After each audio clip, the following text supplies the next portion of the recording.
जय हिंद साथियों, आज हम बात करने वाले हैं यूपी होमगार्ड भर्ती 2026 को लेकर। इसमें कुल कितना वेतन मिलेगा, अंतिम समय में क्या पढ़े, कितना पढ़े। हमारे पास केवल 45 दिन नहीं, हमारे पास 75 दिन बचे।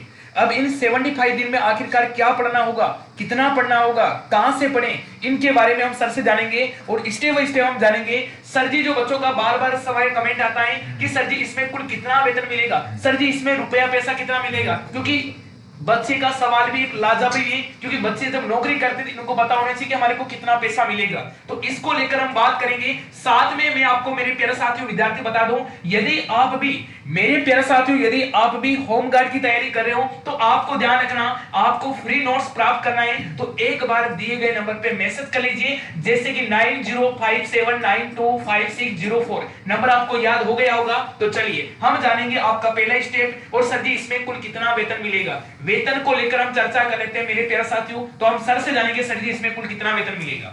देखिए सर, इसमें जो वेतन होता है होमगार्ड में जी, वो वेतन मंथली नहीं होता जी, इसमें आपको वर्किंग डे के हिसाब से आपको इसमें पेमेंट मिलता जी, है। जी, तो इनका दैनिक भत्ता होता है। जी। तो दैनिक भत्ता तो सर बताइए दैनिक हाँ, भत्ता कितना क्या होता है, उसके बारे में थोड़ा जल्दी बताइए बच्चों।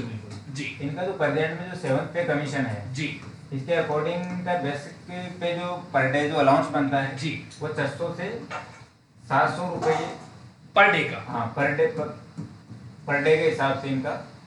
यानी मेरे प्यारे साथियों, सर का कहना है कि पर डे के हिसाब से मंथली पेमेंट नहीं बना जाता है, पर डे के हिसाब से 700 से 700 रुपए बनते हैं। अब कितने ड्यूटी कर रहे हैं वो आपका अलग रहेगा। तो चलिए इसके बाद में जैसे प्रेजेंट में अपना जो डीए चल रहा है जी, वो 58% है, जिसको अपन डीए को डियरनेस अलाउंस बोलते हैं, जिसको महंगाई भत्ता बोलते जी, हैं।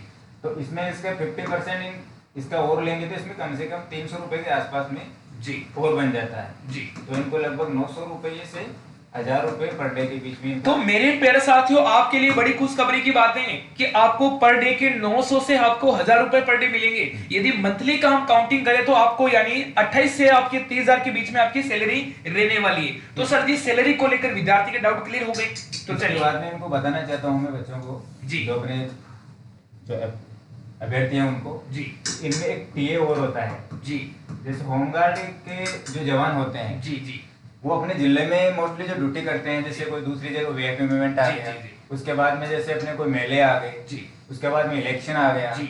या कोई ट्रैफिक ड्यूटी आ गई, ओके, या अन्य कोई कानून व्यवस्था ड्यूटी से उनको बाहर जाना पड़ता है। जी, जी, तो उस समय उनको जो जैसे उनका खाने का है, जी। रहने का है, चाय पानी नाश्ते का होता है, जो मतलब वो अलग से मिलता है। उसको ट्रेवलिंग अलाउंस बोलते हैं। जी, जी। वो इनको अलग से इसमें add यानी होता है। कहने का मतलब है कि आपका जब होमगार्ड की आप भर्ती आप चयन हो जाता है तो सरकार का कहना है कि कोई आपकी जहाँ पे कोई पुलिस कर्मी की यहाँ पे आवश्यकता पड़ रही है, वहां पे कोई ड्यूटी लग रही है तो आपको वहां पे बुलाया जाएगा और आपकी जो आने जाने का जो रहने की व्यवस्था, खाने पीने की व्यवस्था आपको टीए के माध्यम से आपको अलग से पेमेंट मिलेगा।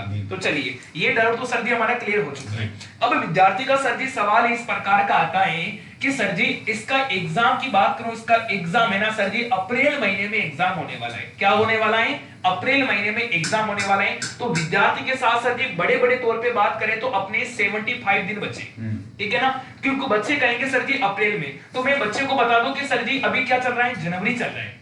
तो भाई जनवरी की तो आज 29 हो चुकी है, जनवरी को काउंट क्यों कर रहे हो? बात करते सर जी अपने फरवरी के सर जी अपने माना कि अपने 25 दिन ही मान लो, 2-4 दिन आप इधर उधर चले जाओगे। उसके बाद सर जी अपन मार्च की बात करते हैं, मार्च के सर जी आपकी 31 दिन। उसके बाद सर जी बच्चे अप्रैल को काउंट कर रहे हैं, अप्रैल के बच्चे बता रहे सर जी 25 को एग्जाम है तो 25 दिन काउंट कर रहे हैं। नहीं सर जी, अप्रैल के केवल बच्चे को 15 दिन ही काउंट कर रहे हैं। अब बच्चे कहेंगे सर जी क्यों, हम तो 25 ही दिन काउंट करेंगे। भाई आप करोगे ये आपकी अच्छी बात है, मैं कहता हूं कि अंतिम समय में आपको एक भी दिन खराब नहीं करना है। फिर भी सर जी अभी शादी का दौर चल रहा है, कभी कहीं बुआ की शादी है, कभी मामे के लड़के की शादी है, कभी ताऊ जी के लड़के की शादी है। तो शादी के कारण से बच्चे सर जी 10 दिन तो आराम से डिस्टर्ब रहेंगे, क्योंकि घर में शादी है तो भाई डिस्टर्ब रहना भी उनके लिए स्वाभाविक है, ठीक है ना। तो बात करते सर जी इनके पास मोटे मोटे तौर पे आपने 75 दिन का बच्चा है। अब 75 दिन में बच्चे क्या पढ़े ताकि उनका चयन हो जाए, इसके बारे में थोड़ा सा बताइए।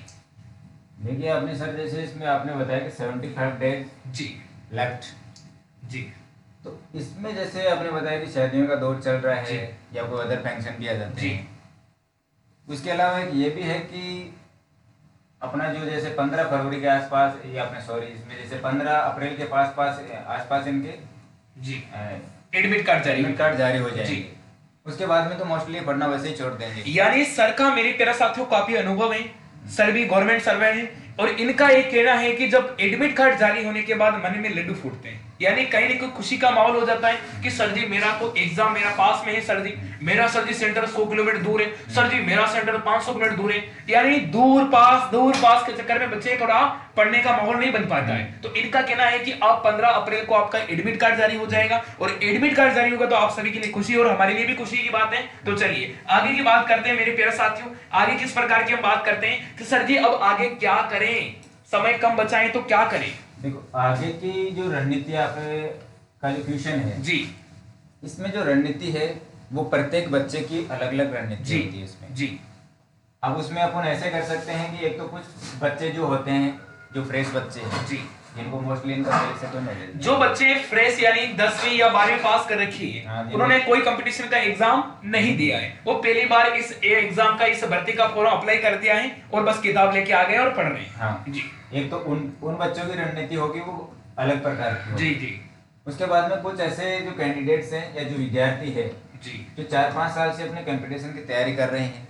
तो मेरे प्यारे साथियों, आप कहते हो ना कंपटीशन कितना है, तो सर ने दोनों बातें आप बता दी। यदि आपने ध्यान से सुना होगा, कुछ बच्चे ऐसे होते हैं जो बिल्कुल नए हैं, उन्होंने कोई भी एग्जाम नहीं दिया, उनको पता ही नहीं कि ओमार शीट कैसे आएगी, उसमें कैसे कैसे गोले भरने पड़ेंगे, क्या पता ऑनलाइन एग्जाम होगा या फिर ऑफलाइन होगा, उनको ये भी पता नहीं है। तो मेरे प्यारे साथियों, सर का कहना है कि कुछ बच्चे ऐसे हैं जो बिल्कुल नए बच्चे जिन्होंने एग्जाम अभी तक नहीं दिया, और सर का कहना एक सेकंड बिंदु सर का कहना है कि बहुत सारे बच्चे ऐसे भी हैं जिन्होंने बहुत सारे कंपटीशन एग्जाम फाइट कर रखे हैं, किसी कारण से रह चुके हैं, 1-2 पॉइंटों से रह चुके हैं, तो वो विद्यार्थी भी आपके साथ है। चलिए, इन दो जो अलग अलग जो बच्चे हैं जी, इनकी जो स्ट्रेटेजी है जी, वो बिल्कुल अलग अलग होगी। जी। तो सर ने बता ही दिया कैसे आपको रणनीति बतानी।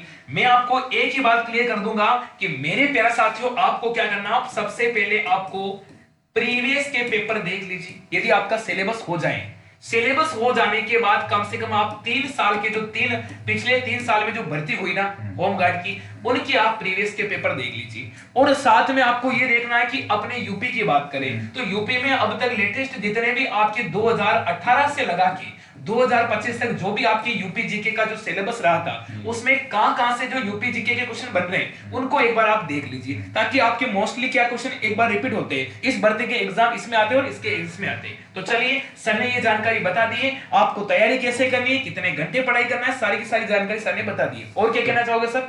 ठीक है दोस्तों, तो हम 31 तारीख को कौन से बच्चे के लिए कौन सी तैयारी, किस प्रकार की रणनीति उनको बनानी चाहिए जिससे कि कम से कम समय में वो अपने अचीवमेंट को प्राप्त करे, इसको लेकर हम नेक्स्ट वीडियो में मिलते हैं।